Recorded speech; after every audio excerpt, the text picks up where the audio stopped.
ನೀವು ಯಾವತ್ತಾದರೂ ಯೋಚಿಸಿದ್ದೀರಾ ಪುರಾತನ ಜೀವಿಗಳು ಮತ್ತೆ ಬಂದರೆ ಹೇಗಿರುತ್ತೆ ಅಂತ?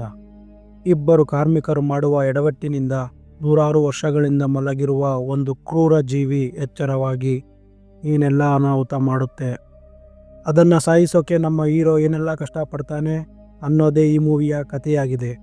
ಅಂದಾಗೆ ಈ ಮೂವಿ ಹೆಸರು ರೈಸ್ ಆಫ್ ದಿ ಗಾರ್ಗೈಲ್ಸ್ ಅಂತ 2009ರಲ್ಲಿ ರಿಲೀಸ್ ಆದ ಹಾರರ್ ಥ್ರಿಲ್ಲರ್ ಮೂವಿಯಾಗಿದೆ. ಈ ಮೂವಿ ತುಂಬ ಇಂಟ್ರೆಸ್ಟಿಂಗ್ ಆಗಿರೋದ್ರಿಂದ ಕೊನೆಯವರೆಗೂ ನೋಡೋಕ್ಕೆ ಟ್ರೈ ಮಾಡಿ. ಮತ್ತು ನೀವು ಮೂವಿ ಲವರ್ ಆಗಿದ್ದರೆ ಈಗಲೇ ನಮ್ಮ ಚಾನಲನ್ನು ಸಬ್ಸ್ಕ್ರೈಬ್ ಮಾಡಿ. ಸರಿ, ಇನ್ನು ತಡ ಮಾಡದೆ ಮೂವಿ ಮನೆಯೊಳಗೆ ಹೋಗೋಣ. ಮೂವಿಯ ಮೊದಲ ಸೀನ್ನಲ್ಲಿ ಇಬ್ಬರು ಗೋಡೆ ಹೊಡೆಯುತ್ತಿರುವುದನ್ನು ತೋರಿಸ್ತಾರೆ. ಅವರು ಗೋಡೆ ಹೊಡೆಯಬೇಕಾದರೆ ಒಂದು ರಹಸ್ಯವಾದ ಕೋಣೆ ಕಾಣಿಸುತ್ತದೆ. ಇದನ್ನು ನೋಡಿದ ಒಬ್ಬ ಇನ್ನೊಬ್ಬನನ್ನು ಕರೆದು ಆ ಕೋಣೆಗೆ ಹೋಗೋಣ ಎಂದು ಹೇಳುತ್ತಾನೆ. ಇಬ್ಬರು ಆ ರಹಸ್ಯ ಕೋಣೆ ಒಳಗೆ ಹೋಗುತ್ತಾರೆ.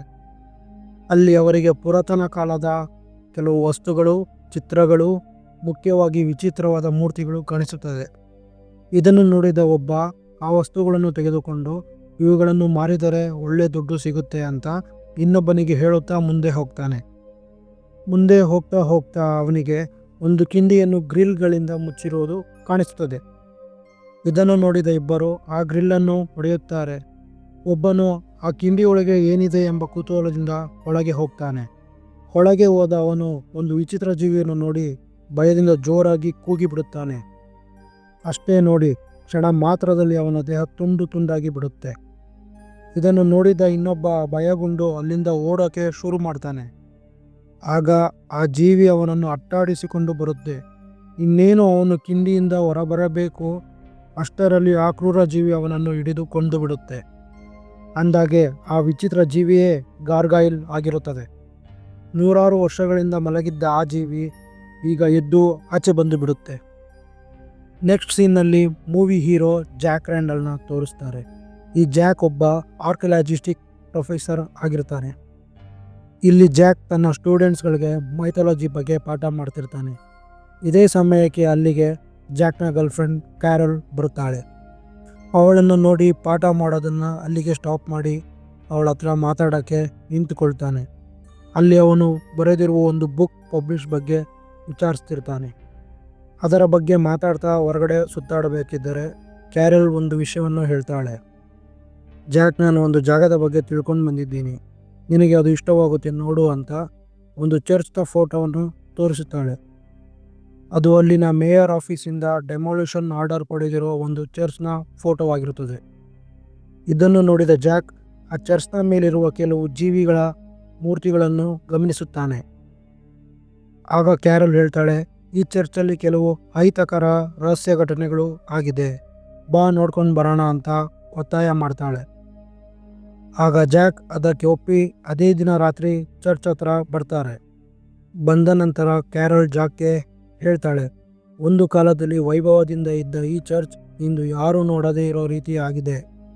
ಇದಕ್ಕೆ ಕಾರಣ ಇಲ್ಲಿಯವರೆಗೂ ನಿಗೂಢವಾಗಿದೆ.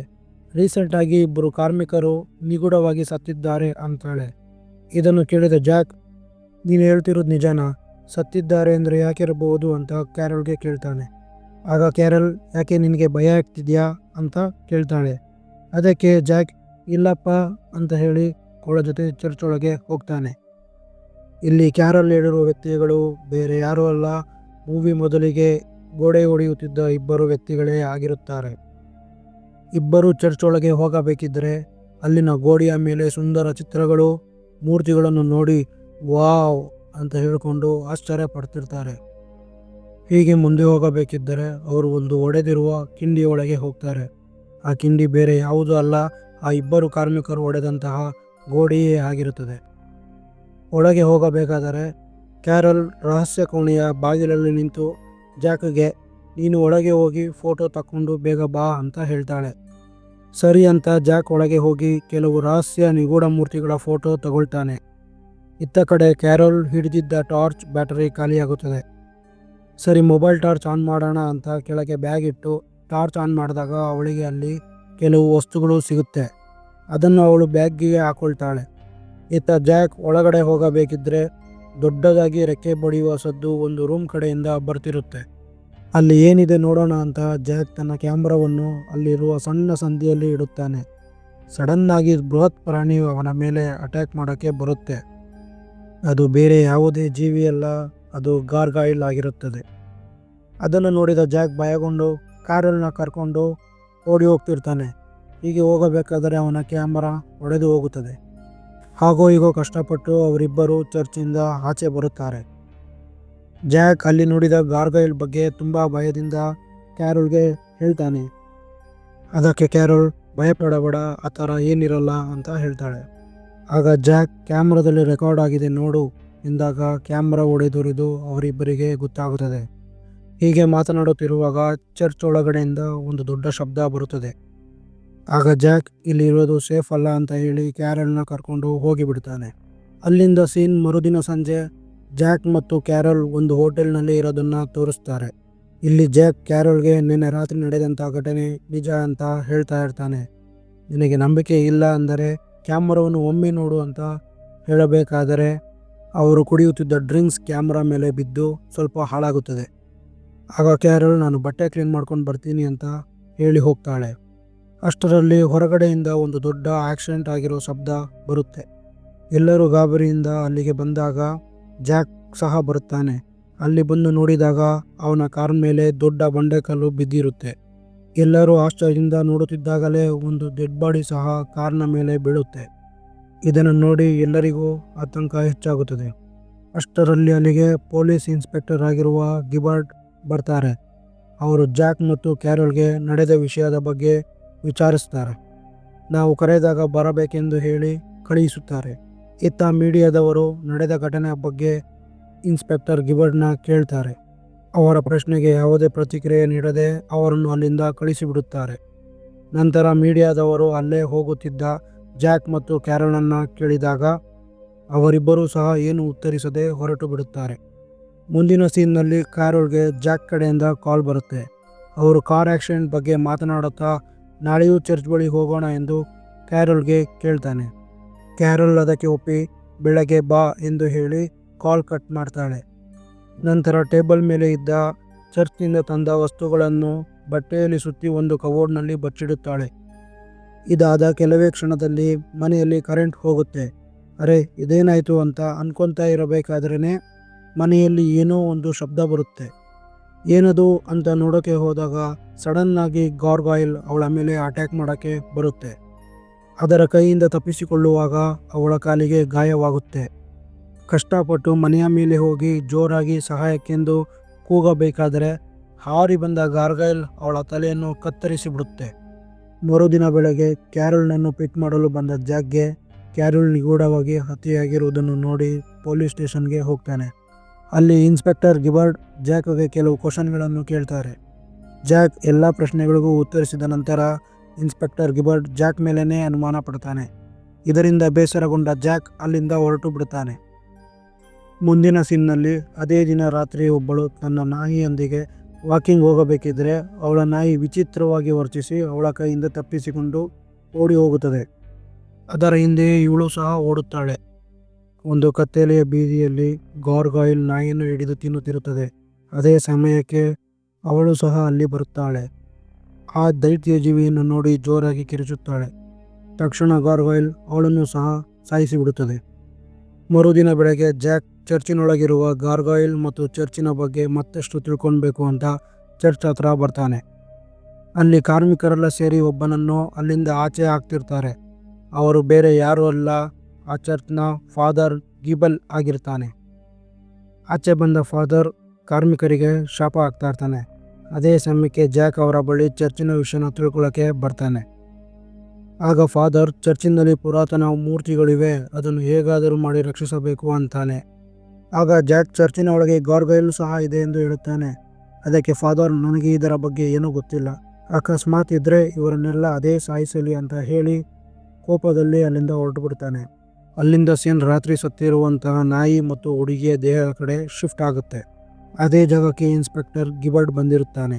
ಅಲ್ಲಿರುವ ದೇಹವನ್ನು ಸೂಕ್ಷ್ಮವಾಗಿ ಗಮನಿಸಿ ಇದೇ ರೀತಿಯಲ್ಲೇ ಕ್ಯಾರಲ್ನ ಹತ್ಯೆ ಸಹ ಆಗಿತ್ತು ಎಂದು ಗಮನಿಸುತ್ತಾನೆ. ಇನ್ನೊಂದು ಕಡೆ ಜಾಕ್ ಗಾರ್ಗಾಯಿಲ್ ಬಗ್ಗೆ ಹೆಚ್ಚೆಚ್ಚು ಇನ್ಫಾರ್ಮೇಷನ್ ಕಲೆಕ್ಟ್ ಮಾಡ್ಕೊತಿರ್ತಾನೆ. ಅದೇ ಸಮಯಕ್ಕೆ ಟಿವಿ ಚಾನೆಲ್ ಒಂದರಲ್ಲಿ ಕ್ಯಾರಲ್ ಹತ್ಯೆಯ ರೀತಿ ಇನ್ನೊಂದು ಹತ್ಯೆಯಾಗಿದೆ ಎಂದು ಹೇಳ್ತಿರ್ತಾರೆ. ಇದನ್ನು ನೋಡಿದ ಜಾಕ್ ತಕ್ಷಣ ಟಿವಿ ಚಾನೆಲ್ಗೆ ಕಾಲ್ ಮಾಡ್ತಾನೆ. ಕ್ಯಾರೆಲ್ ಹತ್ಯೆಯಾಗಿರೋ ಬಗ್ಗೆ ನಿಮಗೆ ಕೆಲವು ವಿಷಯಗಳನ್ನು ಹೇಳಬೇಕು ಅಂತ ಹೇಳಿ ಅಲ್ಲಿಂದ ಹೊರಟು ಬಿಡ್ತಾನೆ. ಆದರೆ ಜಾಕ್ ಮನೆಯಿಂದ ಆಚೆ ಬರುತ್ತಿದ್ದಂತೆ ಇನ್ಸ್ಪೆಕ್ಟರ್ ಗಿಬರ್ಟ್ ಅವನನ್ನು ವಿಚಾರಣೆಗೆ ಎಂದು ಅವನನ್ನು ಕರೆದುಕೊಂಡು ಹೋಗ್ತಾನೆ. ಅಲ್ಲೇ ಒಂದು ಹೋಟೆಲ್ನಲ್ಲಿ ವಿಚಾರಣೆಯನ್ನು ಸ್ಟಾರ್ಟ್ ಮಾಡ್ತಾನೆ. ಕ್ಯಾರೆಲ್ ಹತ್ಯೆಗೆ ಸಂಬಂಧಿಸಿದಂತೆ ಮತ್ತಷ್ಟು ಪ್ರಶ್ನೆಗಳನ್ನು ಜಾಕ್ಗೆ ಕೇಳುತ್ತಾನೆ. ಆಗ ಜಾಕ್ ಇಂಡೈರೆಕ್ಟ್ ಆಗಿ ಗಾರ್ಗೈಲ್ನ ಬಗ್ಗೆ ಹೇಳುತ್ತಾನೆ. ಆದರೆ ಗಿಬರ್ಟ್ ಮತ್ತೆ ಜಾಕ್ನನ್ನು ಅನುಮಾನಿಸುತ್ತಾನೆ. ಹಾಗಾಗಿ ಜಾಕ್ ಕೋಪಗೊಂಡು ಹೊರಟು ಹೋಗುತ್ತಾನೆ. ಅಲ್ಲಿಂದ ನ್ಯೂಸ್ ಚಾನೆಲ್ಗೆ ಹೋಗಿ ರಿಪೋರ್ಟರ್ ನಿಕೋಲ್ ಮತ್ತು ವಾಲ್ಫನ್ನು ಭೇಟಿ ಮಾಡಿ ಕ್ಯಾರೆಲ್ ಹತ್ಯೆಗೆ ಕಾರಣ ಒಂದು ಗಾರ್ಗೋಯ್ಲ್ ಎಂದು ಹೇಳ್ತಾನೆ. ಜಾಕ್ ಹೇಳಿದ್ದನ್ನು ಕೇಳಿ ಅವರಿಬ್ಬರು ನಗುತ್ತಾರೆ ಮತ್ತು ಜಾಕ್ ತಂದಂಥ ಕೆಲವು ಸಾಕ್ಷಿಗಳನ್ನು ಅವನಿಗೆ ವಾಪಸ್ಸು ಕೊಟ್ಟು ಇಲ್ಲಿಂದ ಹೋಗು ಅಂತಾರೆ. ಅದಕ್ಕೆ ಜಾಕ್, ನನ್ನ ಮಾತು ನಿಮಗೆ ಕಾಮಿಡಿ ಅನ್ನಿಸ್ಬೋದು, ಈ ಕ್ಯಾಮರಾದಲ್ಲಿ ಇರೋದನ್ನು ಒಮ್ಮೆ ನೋಡಿ ನನಗೆ ಕಾಲ್ ಮಾಡಿ ಎಂದು ಕ್ಯಾಮರಾ ಕೊಟ್ಟು ಹೋಗುತ್ತಾನೆ. ಮರುದಿನ ರಿಪೋರ್ಟರ್ ನಿಕೋಲ್ ಪೊಲೀಸರ ಕಣ್ತಪ್ಪಿಸಿ ಕ್ಯಾರೆಲ್ ಮನೆಗೆ ಹೋಗ್ತಾಳೆ. ಮನೆಯಲ್ಲಿ ಏನಾದರೂ ಸಾಕ್ಷಿ ಸಿಗಬಹುದು ಎಂದು ಮನೆಯನ್ನು ತಪಾಸಣೆ ಮಾಡುತ್ತಾಳೆ. ಆಗ ನಿಕೋಲ್ಗೆ ಕ್ಯಾರೆಲ್ ಬಚ್ಚಿಟ್ಟ ಚರ್ಚ್ನ ವಸ್ತುಗಳು ಸಿಗುತ್ತವೆ. ಅದರಲ್ಲಿ ಒಂದು ವಿಚಿತ್ರ ವಸ್ತುವನ್ನು ತೆಗೆದುಕೊಂಡು ಅಲ್ಲಿಂದ ಹೊರಡುತ್ತಾಳೆ. ಅಂದಿನ ರಾತ್ರಿ ಆಫೀಸ್ನಲ್ಲಿ ಈ ವಿಚಿತ್ರ ವಸ್ತು ಏನಿರಬಹುದು ಎಂದು ಗಮನಿಸುತ್ತಿರುತ್ತಾಳೆ. ಅದೇ ಸಮಯಕ್ಕೆ ಜಾಕ್ ಕೊಟ್ಟ ಕ್ಯಾಮರಾದಲ್ಲಿ ಏನಿರಬಹುದೆಂದು ವಾಲ್ಫ್ ಚೆಕ್ ಮಾಡ್ತಾ ಇರ್ತಾನೆ. ಹೀಗೆ ವಿಡಿಯೋಗಳನ್ನು ನೋಡುವಾಗ ಒಂದು ವಿಡಿಯೋವನ್ನು ನೋಡಿ ತುಂಬ ಭಯಗೊಂಡು ನಿಕೋಲಿಗೂ ಸಹ ಆ ವಿಡಿಯೋವನ್ನು ತೋರಿಸುತ್ತಾನೆ. ಆಗ ಅವರಿಗೆ ತಿಳಿಯುತ್ತದೆ ಜಾಕ್ ಹೇಳಿದ್ದು ಎಲ್ಲ ನಿಜ ಎಂದು. ತಕ್ಷಣ ಅವನಿಗೆ ಕಾಲ್ ಮಾಡ್ತಾರೆ. ಇತ್ತ ಜಾಕ್ ಚರ್ಚನ್ನು ಸೂಕ್ಷ್ಮವಾಗಿ ಗಮನಿಸುವ ಸಲುವಾಗಿ ಚರ್ಚ್ನ ಬಳಿಗೆ ಹೋಗಿರುತ್ತಾನೆ. ಅಲ್ಲಿ ಫಾದರ್ ಗ್ಯಾಬೆಲ್ ಯಾರೂ ಇಲ್ಲದಿರುವಾಗ ಬಂದೂಕು ಹಿಡಿದು ಚರ್ಚ್ ಒಳಗೆ ಹೋಗುವುದನ್ನು ಗಮನಿಸುತ್ತಾನೆ. ಅವನ ಹಿಂದೆ ಹೋಗಬೇಕು ಅನ್ನೋಷ್ಟರಲ್ಲಿ ರಿಪೋರ್ಟರ್ ನಿಕೋಲ್ ಅವನಿಗೆ ಕಾಲ್ ಮಾಡ್ತಾಳೆ. ತಕ್ಷಣ ಅವನು ಚಾನಲ್ ಆಫೀಸ್ಗೆ ಹೋಗೋಣ ಅಂತ ಹೊರಡ್ತಾನೆ. ಈ ಕಡೆ ನಿಕೋಲ್ ಜಾಕ್ ಇಷ್ಟೊತ್ತಾದರೂ ಬಂದಿಲ್ಲ, ನಾನೇ ಹೋಗಿ ಕರ್ಕೊಂಡು ಬರ್ತೀನಿ ಅಂತ ಹೊರಡ್ತಾಳೆ. ಅವಳು ಕಾರ್ ಪಾರ್ಕಿಂಗ್ಗೆ ಹೋಗಬೇಕಾದ್ರೆ ಏನೋ ವಿಚಿತ್ರ ಶಬ್ದ ಕೇಳಿಸುತ್ತೆ. ಏನು ಅಂತ ನೋಡಿದ್ರೆ ಗಾರ್ಗೋಯ್ಲ್ ಅವಳ ಮೇಲೆ ಅಟ್ಯಾಕ್ ಮಾಡೋಕ್ಕೆ ಬರುತ್ತೆ. ಈ ಕಡೆ ಜಾಕ್ ಚಾನಲ್ ಆಫೀಸ್ಗೆ ಹೋಗ್ತಾನೆ. ಆಗ ರಿಪೋರ್ಟರ್ ವಾಲ್ಫ್ ನಿಕೋಲ್ ನಿನ್ನ ಹುಡುಕಿ ಈಗ ಹೊರಟ್ಲು, ಅವಳಿಗೆ ಕಾಲ್ ಮಾಡು ಅಂತಾನೆ. ಆಗ ಜಾಕ್ ಅವಳಿಗೆ ಕಾಲ್ ಮಾಡಿದಾಗ ಗೊತ್ತಾಗುತ್ತೆ ನಿಕೋಲ್ ಮೇಲೆ ಗಾರ್ಗೋಯ್ಲ್ನ ಅಟ್ಯಾಕ್ ಆಗ್ತಿದೆ ಅಂತ. ಈ ಕಡೆ ನಿಕೋಲ್ ಗಾರ್ಗೋಯ್ಲ್ನ ಅಟ್ಯಾಕಿಂದ ತಪ್ಪಿಸಿಕೊಂಡು ಕಾರ್ ಕೆಳಗೆ ಬಚ್ಚಿಟ್ಕೊಂಡಿರ್ತಾಳೆ. ಆಗ ನಿಕೋಲ್ಗೆ ಅನಿಸುತ್ತೆ ಈ ವಿಚಿತ್ರ ವಸ್ತುವನ್ನು ತೆಗೆದುಕೊಂಡು ಹೋಗೋದಕ್ಕೆ ಬಂದಿರಬೇಕು ಅಂತ. ತಕ್ಷಣವೇ ಅವಳ ಬ್ಯಾಗ್ನಲ್ಲಿರುವ ಆ ವಸ್ತುವನ್ನು ಆಚೆಗೆ ಎಸೆಯುತ್ತಾಳೆ. ಅದೇ ಸಮಯಕ್ಕೆ ಜಾಕ್ ಮತ್ತು ವಾಲ್ಫ್ ಇಬ್ಬರು ಆ ಜಾಗಕ್ಕೆ ಬರುತ್ತಾರೆ. ತಕ್ಷಣವೇ ತಮ್ಮ ಬಂದೂಕಿನಿಂದ ಗಾರ್ಗೋಯ್ಲ್ ಮೇಲೆ ದಾಳಿ ಮಾಡುತ್ತಾರೆ. ಆದರೆ ಅದಕ್ಕೆ ಏನೂ ಆಗುವುದಿಲ್ಲ. ಆ ವಿಚಿತ್ರ ವಸ್ತುವನ್ನು ತೆಗೆದುಕೊಂಡು ಅಲ್ಲಿಂದ ಹಾರಿ ಹೋಗುತ್ತದೆ. ಆಗಲೇ ಅವರಿಗೆ ತಿಳಿಯುವುದು ಆ ವಸ್ತು ಅದರ ಮೊಟ್ಟೆ ಎಂದು. ಮರುದಿನ ಬೆಳಗ್ಗೆ ಮೂವರು ಪೊಲೀಸ್ ಸ್ಟೇಷನ್ಗೆ ಬಂದು ಗಿಬರ್ಟ್ಗೆ ನಡೆದ ಘಟನೆಗಳನ್ನು ಹೇಳ್ತಾರೆ. ಆದರೆ ಗಿಬರ್ಟ್ ಆಗಲೂ ಅವರ ಮಾತನ್ನು ನಂಬದೆ ಸಾಕ್ಷಿ ಇದ್ರೆ ತನ್ನಿ ಅಂತ ಹೇಳಿ ಕಳಿಸಿಬಿಡುತ್ತಾನೆ. ಹತಾಶೆಯಿಂದ ಮೂವರು ಪೊಲೀಸ್ ಸ್ಟೇಷನ್ನಿಂದ ಆಚೆ ಬರುತ್ತಾರೆ. ಆಗ ನಿಕೋಲ್ ವಾಲ್ಫ್ನ ಬಳಿ ಜಾಕ್ ಕೊಟ್ಟ ಕ್ಯಾಮರಾದಲ್ಲಿರುವ ವಿಡಿಯೋ ಬಗ್ಗೆ ಕೇಳುತ್ತಾಳೆ. ಆಗ ವಾಲ್ಫ್ ಅದು ಇಂದಿನ ರಾತ್ರಿ ಎಡಿಟಿಂಗ್ ವೇಳೆ ಒಂದು ಎರರ್ನಿಂದಾಗಿ ಡಿಲೀಟ್ ಆಗಿದೆ ಅಂತ ಹೇಳುತ್ತಾನೆ. ಇತ್ತ ವಿಡಿಯೋ ಸಾಕ್ಷಿ ಇಲ್ಲದೆ ಇನ್ಸ್ಪೆಕ್ಟರ್ ಗಿಬರ್ಟ್ ಏನನ್ನು ನಂಬುವುದಿಲ್ಲ ಎಂದು ಜಾಕ್ ಹೇಳುತ್ತಾನೆ. ಮತ್ತೆ ಅವನು ಒಂದು ಉಪಾಯವನ್ನು ಹೇಳುತ್ತಾನೆ. ಮತ್ತೆ ಚರ್ಚಿಂದ ಅದರ ಮೊಟ್ಟೆಯನ್ನು ತಂದರೆ ಅದನ್ನು ಟ್ರ್ಯಾಕ್ ಮಾಡಿ ವಿಡಿಯೋ ಮಾಡಬಹುದು ಎಂದು ಹೇಳುತ್ತಾನೆ. ಜಾಕ್ನ ಮಾತಿಗೆ ಒಪ್ಪಿ ಇಬ್ಬರು ಹೊರಡಲು ಸಿದ್ಧರಾಗುತ್ತಾರೆ. ಇತ್ತ ಪೊಲೀಸ್ ಸ್ಟೇಷನ್ಗೆ ಕ್ಯಾರೆಲ್ ಹತ್ಯೆಯ ಸಾಕ್ಷಿಗಳು ಬರುತ್ತವೆ. ಅದನ್ನು ಇನ್ಸ್ಪೆಕ್ಟರ್ ಗಿಬರ್ಟ್ ಓಪನ್ ಮಾಡಿ ನೋಡಿದಾಗ ಅದರಲ್ಲಿ ಒಂದು ಗಾರ್ಗೋಯ್ಲ್ನ ಮೊಟ್ಟೆಯು ಸಿಗುತ್ತದೆ. ಅದನ್ನು ನೋಡಿ ಜಾಕ್ ಹೇಳಿದ್ದು ನಿಜ ಅನಿಸಿ ಅವನನ್ನು ನೋಡಲು ಹೊರಡುತ್ತಾನೆ. ಮುಂದಿನ ಸೀನ್ನಲ್ಲಿ ಜಾಕ್, ನಿಕೋಲ್, ವಾಲ್ಫ್ ಮೂವರು ಚರ್ಚಿನ ಒಳಗೆ ಗಾರ್ಗೋಯ್ಲ್ಗಾಗಿ ಹೋಗ್ತಿರುತ್ತಾರೆ. ಒಳಗೆ ಇರುವ ಫಾದರ್ ಇವರನ್ನು ನೋಡಿ ಬಂದೂಕಿನಿಂದ ಎದುರಿಸಿ ಇಲ್ಲಿಂದ ಹೊರಟು ಹೋಗಿ ಅಂತ ಹೇಳ್ತಾನೆ. ಅವನು ಅಂದ್ಕೊಂಡಿರ್ತಾನೆ ಇವರು ಚರ್ಚಿನ ದೋಚಕ್ಕೆ ಬಂದಿರೋ ಕಳ್ಳರು ಅಂತ. ಆಗ ಜಾಕ್ ಕೊನೆಯ ಬಾರಿ ಭೇಟಿಯಾಗಿದ್ದನ್ನು ನೆನಪಿಸಿ, ನಾನು ಅಂದು ಗಾರ್ಗೋಯ್ಲ್ ಬಗ್ಗೆ ತಿಳಿಯಲು ನಿಮ್ಮ ಬಳಿ ಬಂದಿದ್ದೆ, ಈಗಲೂ ಅದಕ್ಕಾಗಿ ಬಂದಿರೋದು ಅಂತಾನೆ. ಆಗ ಫಾದರ್ ಹೇಳ್ತಾನೆ, ಗಾರ್ಗೋಯ್ಲ್ ಒಂದು ಕೆಟ್ಟ ಜೀವಿ, ಅದು ಮನುಷ್ಯರಿಗೆ ತುಂಬ ಅಪಾಯಕಾರಿ. ಅದನ್ನು ರೋಮನ್ ಕಾಲದಿಂದಲೂ ಇದೇ ಚರ್ಚ್ನ ಕೆಳಗೆ ಬಂಧಿಸಿದ್ದರು. ಈಗ ಮತ್ತೆ ಅದು ಎದ್ದಿದೆ. ಅದನ್ನು ಆದಷ್ಟು ಬೇಗ ಕೊಲ್ಲಬೇಕು ಅಂತ ಹೇಳಿ 4 ಜನರನ್ನು ಗಾರ್ಗೋಯ್ಲ್ ಹುಡುಕಲು ಕರೆದುಕೊಂಡು ಹೋಗ್ತಾನೆ. ಇನ್ನೊಂದು ಕಡೆ ಜಾಕ್ನ ನೋಡಲು ಹೊರಟಿದ್ದ ಇನ್ಸ್ಪೆಕ್ಟರ್ ಗಿಬರ್ಟ್ಗೆ ರಸ್ತೆಯಲ್ಲಿ ಒಂದು ಹತ್ಯೆಯಾಗಿರುವುದು ಕಾಣಿಸುತ್ತದೆ. ಈ ಹತ್ಯೆಯು ಸಹ ಗಾರ್ಗೈಲ್ನದ್ದೇ ಕೆಲಸ ಎಂದು ಅವನಿಗೆ ತಿಳಿಯುತ್ತದೆ. ಅಲ್ಲೇ ಇದ್ದ ಒಂದು ಮನೆಯ ಮೇಲೆ ಹೋಗಿ ಗಾರ್ಗೈಲ್ನನ್ನು ಹುಡುಕುತ್ತಿರುತ್ತಾನೆ. ಅಲ್ಲೇ ಬಚ್ಚಿಟ್ಟುಕೊಂಡಿದ್ದ ಗಾರ್ಗೈಲ್ ಅವನ ಮೇಲೆ ಸಡನ್ ಅಟ್ಯಾಕ್ ಮಾಡಿ ಸಾಯಿಸಿಬಿಡುತ್ತೆ.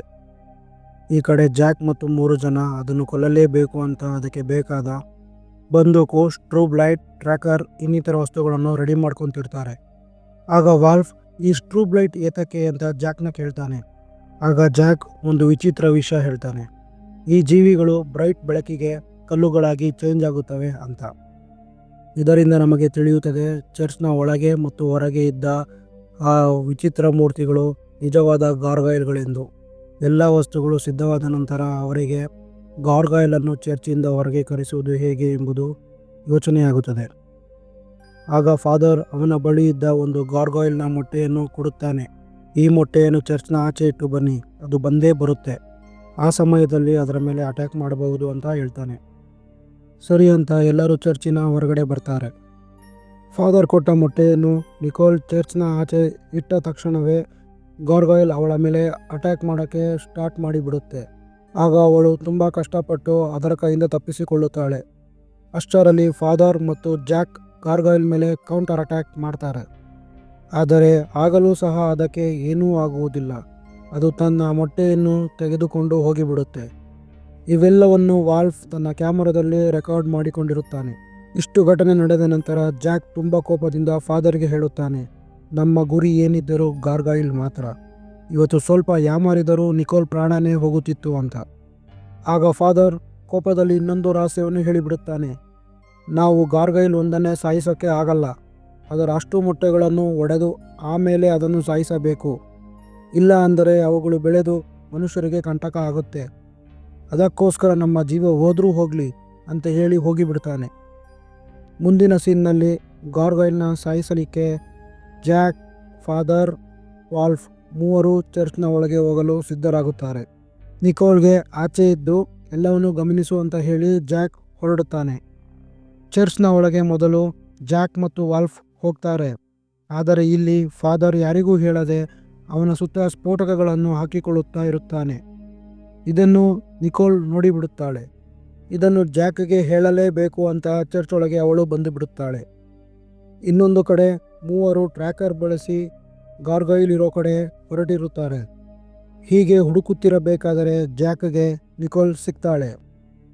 ಆಗ ಜಾಕ್ ನಿಕೋಲ್ಗೆ ಬೈತಾನೆ, ನೀನು ಯಾಕೆ ಬಂದೆ ಅಂತ. ಆಗ ನಿಕೋಲ್ ಜಾಕ್ಗೆ ಫಾದರ್ನ ಎಲ್ಲ ಪ್ಲ್ಯಾನನ್ನು ಹೇಳಿ, ನೀನು ಮತ್ತು ವಾಲ್ಫ್ ಇಬ್ಬರು ಬನ್ನಿ ಹೋಗೋಣ, ಇಲ್ಲ ಅಂದರೆ ಎಲ್ಲರೂ ಇಲ್ಲಿ ಸಾಯ್ತೀವಿ ಅಂತಾಳೆ. ಈ ವಿಷಯ ತಿಳಿದ ಜಾಕ್, ಸರಿ ನಾನು ವಾಲ್ಫ್ನ ಕರೆದುಕೊಂಡು ಬರ್ತೀನಿ, ನೀನು ಹೋಗು ಅಂತಾನೆ. ಆದರೆ ನಿಕೋಲ್ ಅವನ ಮಾತನ್ನು ಕೇಳದೆ ನಿನ್ನ ಬಳಿ ಇರುತ್ತೇನೆ ಅಂತಾಳೆ. ಹೀಗೆ ಅವರಿಬ್ಬರು ವಾಲ್ಫ್ನನ್ನು ಹುಡುಕೋಕೆ ಹೋಗಬೇಕಾದರೆ ಅವರಿಗೆ ಗಾರ್ಗೈಲ್ ಎದುರಾಗಿ ಬಿಡುತ್ತೆ. ಇನ್ನೇನು ಅದು ಇವರಿಬ್ಬರ ಮೇಲೆ ದಾಳಿ ಮಾಡಬೇಕು.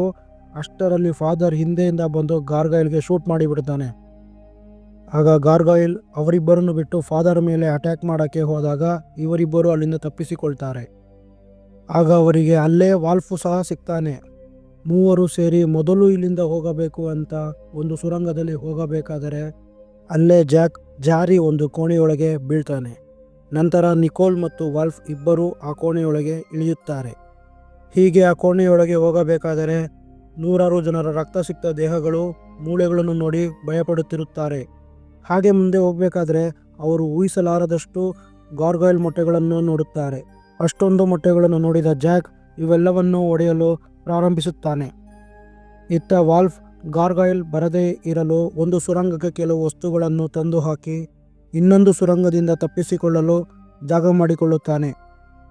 ನಂತರ ಜಾಕ್ ಜೊತೆ ಸೇರಿ ಅವನು ಎಲ್ಲ ಮೊಟ್ಟೆಗಳನ್ನು ಹೊಡೆದು ಹಾಕ್ತಾ ಇರ್ತಾನೆ. ಅಷ್ಟರಲ್ಲಿ ಗಾರ್ಗೈಲ್ ಬರೋದು ಗೊತ್ತಾಗಿ ಬೇಗ ಎಲ್ಲ ಮೊಟ್ಟೆಗಳನ್ನು ಒಡೆದು ಹಾಕಿ ಅಲ್ಲಿಂದ ಮೂವರು ತಪ್ಪಿಸಿಕೊಂಡು ಚರ್ಚ್ನ ಮೇನ್ ಹಾಲ್ಗೆ ಬರ್ತಾರೆ. ಆಗಲೇ ಅವರಿಗೆ ಗೊತ್ತಾಗೋದು ಗಾರ್ಗೈಲ್ ಅಟ್ಯಾಕಿಂದ ಫಾದರ್ ಇನ್ನೂ ಸತ್ತಿಲ್ಲ, ಇನ್ನೂ ಬದುಕಿದ್ದಾನೆ ಅಂತ. ಅಲ್ಲೇ ಇದ್ದ ಫಾದರ್ ಮೂವರಿಗೂ ಎಚ್ಚರಿಸುತ್ತಾನೆ, ಅದು ಇಲ್ಲೇ ಇದೆ, ಹುಷಾರಾಗಿರಿ ಅಂತ. ಹೀಗೆ ಹೇಳ್ತಾನೆ ಫಾದರ್ ಗಾರ್ಗೈಲ್ ಮೇಲೆ ಫೈರ್ ಮಾಡ್ತಾ ಇರ್ತಾನೆ. ಆಗ ಜಾಕ್ ಫಾದರ್ಗೆ ಹೇಳ್ತಾನೆ, ನಾವು ಇಲ್ಲಿಂದ ತಪ್ಪಿಸಿಕೊಳ್ಳೋಣ ಬನ್ನಿ ಅಂತ. ಅದಕ್ಕೆ ಫಾದರ್, ಇಲ್ಲ, ನಾನು ಇದನ್ನು ಸಾಯಿಸಲೇಬೇಕು, ಇದು ಬದುಕಿದ್ರೆ ಮನುಷ್ಯರಿಗೇನೆ ತೊಂದರೆ ಅಂತಾನೆ. ಹೀಗೆ ಹೇಳುತ್ತಿರುವಾಗಲೇ ಗಾರ್ಗಾಯಿಲ್ ಫಾದರ್ನ ಮೇಲೆ ಅಟ್ಯಾಕ್ ಮಾಡಿಬಿಡುತ್ತೆ. ಫಾದರ್ ಹೇಗೋ ಕಷ್ಟಪಟ್ಟು ಅದರ ಕೈಯಿಂದ ತಪ್ಪಿಸಿಕೊಂಡು ಕೆಳಗೆ ಬೀಳ್ತಾನೆ.